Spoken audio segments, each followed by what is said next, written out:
তখন আমি 1 মাস থাকি ওখানে।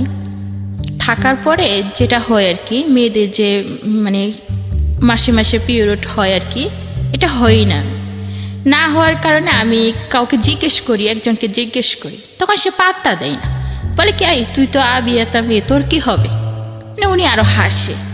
তো ওই জিনিসটা আমি কারোর কাছে কিছু বলতেও পারতেছি না, বা জিনিসটা নিয়ে কোনো আলোচনা যে করব সেটাও পারতেছি না। মানে আপনার মধ্যে কি কোনো ভয় বা সংশয় ছিল, বা আপনি কি বিষয়গুলো জানতেন যে আমি ওই এটা না হওয়ার বিষয়গুলো মানেটা কি? অবশ্যই জানতাম না যে এভাবে সেটাই আমার বাচ্চা প্রশ্ন ছিল হয়। যে আপনি জানতেন না বিষয়টা। জানতাম না। ওকে, তারপর আমরা শুরু করতে চাই একেবারে ছোটবেলা থেকে, যেখান থেকে আপনার বলার আছে, আপনার যেখান থেকে মনে পড়ে। আমাদের ফ্যামিলিতে আমার বাবা মা 2 বোন 1 ভাই। তো আমাদের ফ্যামিলিটা মোটামুটি ভালোই সুখেরই ছিল। বাবা কি করতেন? বাবা ইন্ডিয়ার ব্যবসা করতেন, মানে ইন্ডিয়া থেকে কাঠ এনে তারপরে বাংলাদেশে বিক্রি করতেন। আচ্ছা, মোটামুটি ব্যবসা ভালোই ছিল। জি। তো আমি ছোটবেলা থেকে একটু অন্যরকম ছিলাম, যে কখনো আমার মা আমাকে বলতেন না যে তুমি আরবি পড়তে চাও। আচ্ছা, আমি নিজে থেকেই যেতাম। কখনো আমার স্কুলে যাওয়ার কথা আমার মা আমাকে বলেনি, আমি নিজে থেকেই যেতাম। আচ্ছা, যখন আমি ক্লাস 1-এ পড়ি, তখন আমার বাবা মানে 10,000 টাকা আমার আম্মুকে দেয়, বলে যে এই টাকাগুলো রাখো, কালকে মাল কিনতে হবে। আচ্ছা, তো আমার ভাইয়া আবার ওই দৃশ্য দেখে। তখন আবার আমার ছোট্ট একটা বোন হয়, 2 মাস বয়স। তো আমরা 3 বোন 1 ভাই। তো আমার আম্মু আমার ছোট বোনকে দোলানিতে শুয়ে দিয়ে মানে নদীতে গোসল করতে যায় আমাদেরকে নিয়ে। জি। তা আমার ভাইকে বলে যায় যে তুমি একটু তোমার বোনকে দেখো। আমার ভাই কি করে, ওই সুযোগে ওই 10,000 টাকা নিয়ে সে পালিয়ে যায়। কোথায় যাই সে কেউ বলতে পারে না। আমার আম্মু অনেক কাঁদে, তাকে অনেক খুঁজে, কিন্তু কোথাও তাকে পাওয়া যায়নি। তো আমার বাবা একটু অন্যরকম ছিলেন, কারণ মেয়েদের পড়াশোনা করা বা ছেলেদের লেখাপড়া করানো এগুলো মানে পছন্দই করতেন না। আমার মা পছন্দ করতেন, কিন্তু বাবা পছন্দ করতেন না। ওকে। তো আমার ভাইয়া চলে যাওয়ার পর প্রায় 1 বছর মানে নিখোঁজ থাকে। তা আমার মা অনেক কান্নাকাটি করেন যে আমার ছেলেটা কি বেঁচে আছে নাকি মরেই গেছে। তো বাবা বলতেন যে ঠিক আছে, আমি তোমার ছেলেকে খুঁজে নিয়ে আসবো। আপনার ভাইয়া যখন এরকম পালিয়ে যায় তখন তার বয়স কত? তখন তার বয়স 15 থেকে 16 বছর হবে। ঠিক আছে, তখন আপনার বয়স কত? তখন আমার বয়স, আমি ক্লাস 1-এ পড়ি, 5 বছর বয়স। তো ভাইয়াকে খুঁজতে খুঁজতে একসময় বাবা খুবই অসুস্থ হয়ে পড়েন।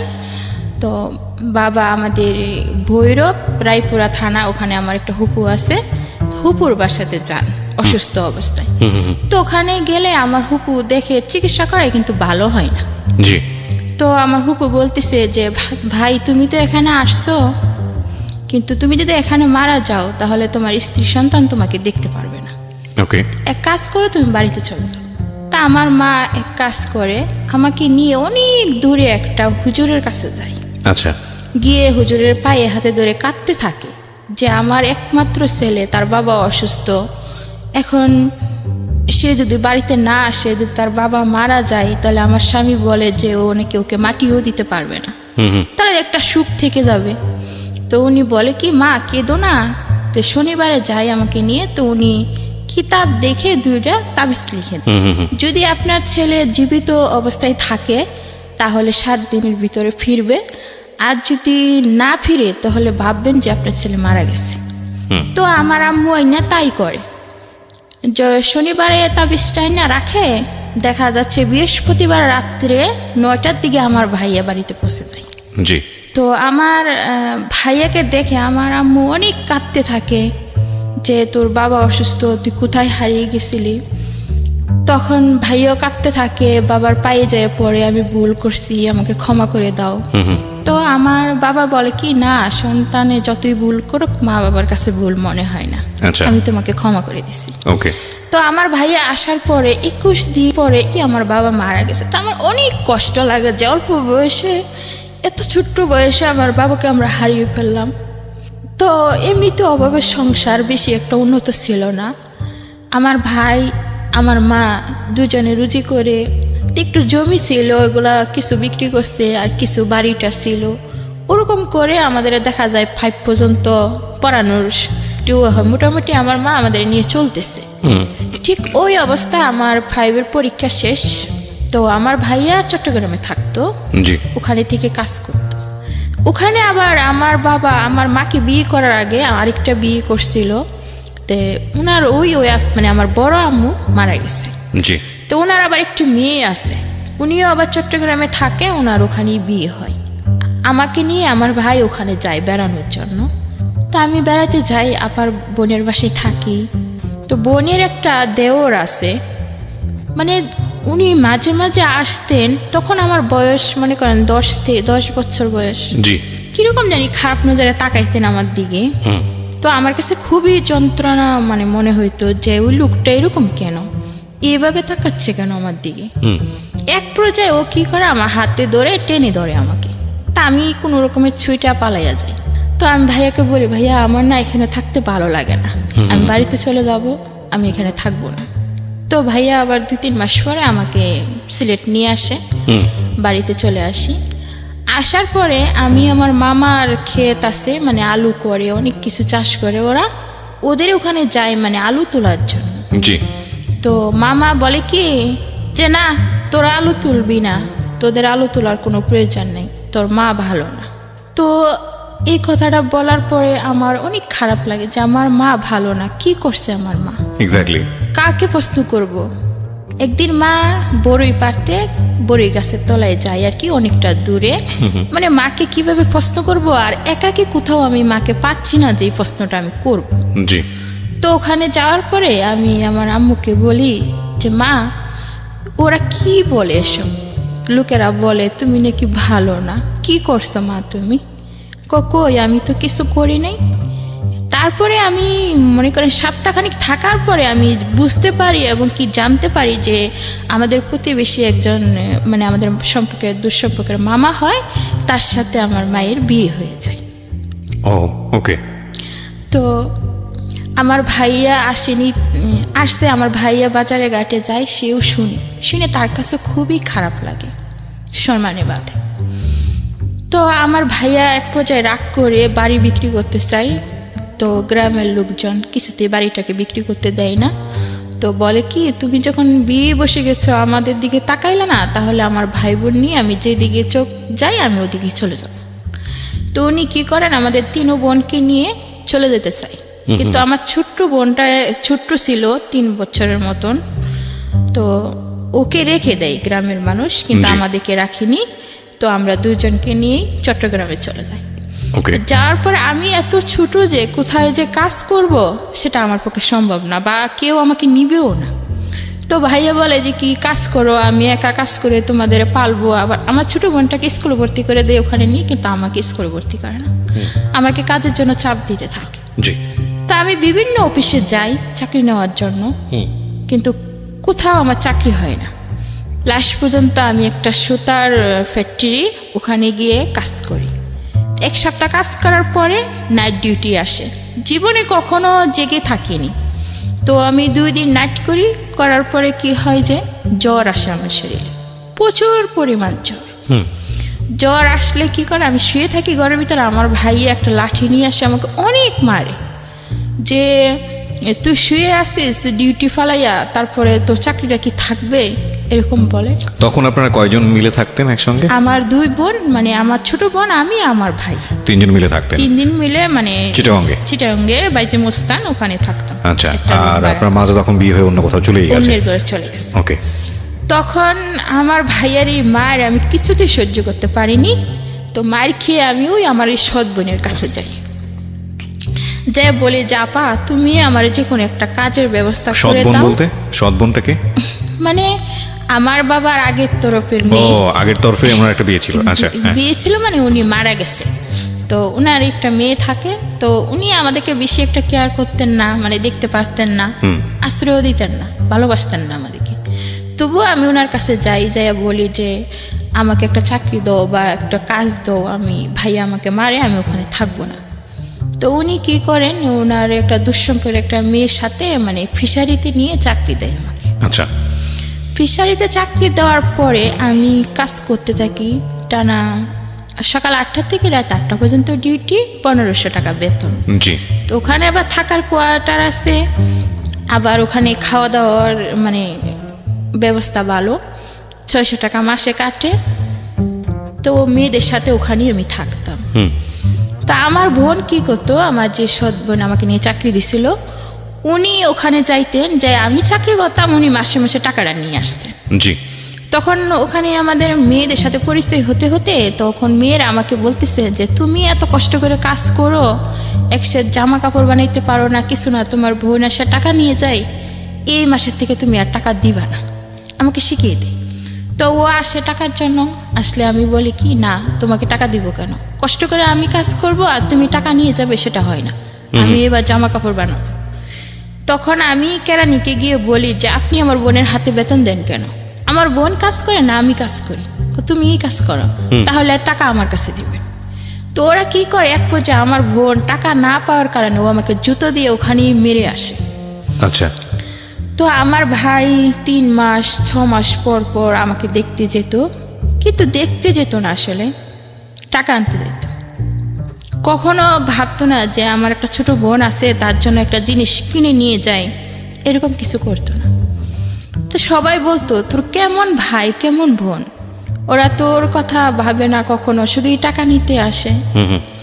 তো আমার মনে অনেক কষ্ট লাগতো, মাও হারিয়ে গেল, ভাইয়ারও এরকম করে, বোনও এরকম করে, আমি কার কাছে যাব, কিভাবে আমি জীবনে বাঁচবো। তো ওখানেই আমি থাকি, এইভাবে থাকতে থাকতে প্রায় 1.5 বছর থাকি। থাকার পরে ওখান থেকে না বের হতে দেয় না ছুটি দেয়। আচ্ছা, ক টাকা মাইনে পেতেন? 1500 টাকা। 1500 টাকায় সারা মাস এরকম পরিশ্রম করে? জি, 1500 টাকা। ওকে। তো ছুটি না পাওয়ার কারণে মানে আমরা একসময় অনেকটা বড় হয়ে যাই আর কি। তো ওখানে আবার মনে করেন মেয়েদের সাথে চলতে চলতে থাকতে থাকতে আমি আবার অনেকটা বড় হই, আবার অনেকটা চালাকও হয়ে যায়। তখন ওখানে মেয়েদের সাথে মিশতাম, চলতাম, ভালোই কাটছিল সময়গুলো। তো ওখানে একটা ছেলে আসে, মানে তাদের বাড়ি হচ্ছে বরিশাল। তো ও আসার পরে না অনেক দেখতে শুনতে খুবই ভালো ছিল, স্মার্ট ছিল, তো সবাই ওকে পছন্দ করত। তো সবাই কথা বলতো, কিন্তু আমি তার সাথে কখনোই কথা বলতাম না। আর আমার একটা সুনাম ছিল ওই অফিসে, যে আমি কথা কম বলতাম এবং ভদ্রতা ছিল বেশি আমার মাঝে। যে ছাড়ারা আসতেন ওখানে, সব ছাড়ারা আমাকে বেশি স্নেহ করতেন এবং ভালোবাসতেন। তো ওর নাম ছিল লিটন, আমার সাথে আরেকটা মেয়ে ছিল, ওর নাম ছিল আকলিমা। তো নিজে নিজে চিঠি লেখে মানে আমাকে বলতেছে যে ওই ছেলেটা আমাকে একটা চিঠি দিছে। তো আমি বলতেছি ওই ছেলেটা তোমাকে চিঠি দিবে, আমি বিশ্বাস করি না। তো ও আমাকে হিট লাগাইতেছে যে আমাকে দিবে না তো কি তোমাকে দিবে, আমাকে হ্যাঁ আমাকে দিবে। ছেলেটার নাম কি ছিল? লিটন। লিটন, ওকে।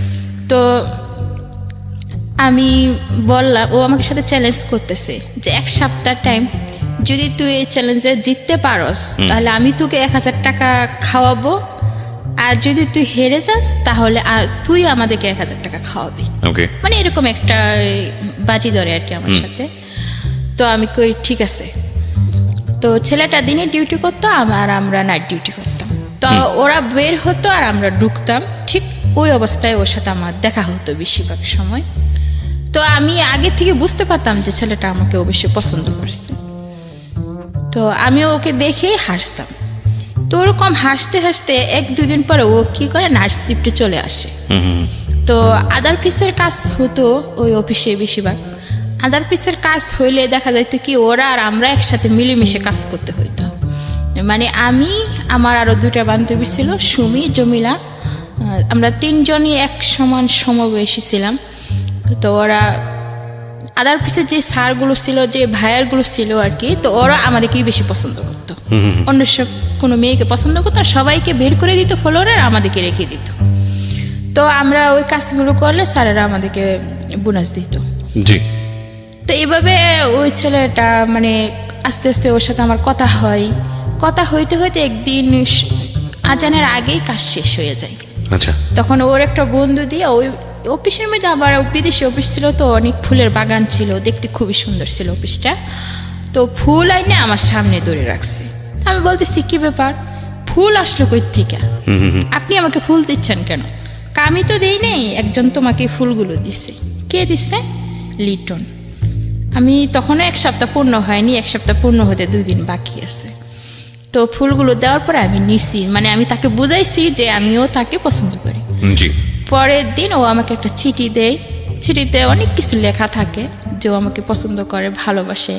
তখন এই চিঠিটা আমি আবার আমার ওই যার সাথে আমি মানে বাজিয়ে রাখছি তাকে পড়ে শুনে আমাকে, শুনো তুমি আমাকে 1 সপ্তাহ সময় দিছিলে, আর 1 সপ্তাহের মধ্যেই আমি কিন্তু জিতে গেছি। জি। তারপরে ও আমাকে 1000 টাকা দেয়, দিলে আমরা সবাই বান্ধবীরা মিলে খুব মজা করে খাই, মানে অনেক কিছু কিনে খাই।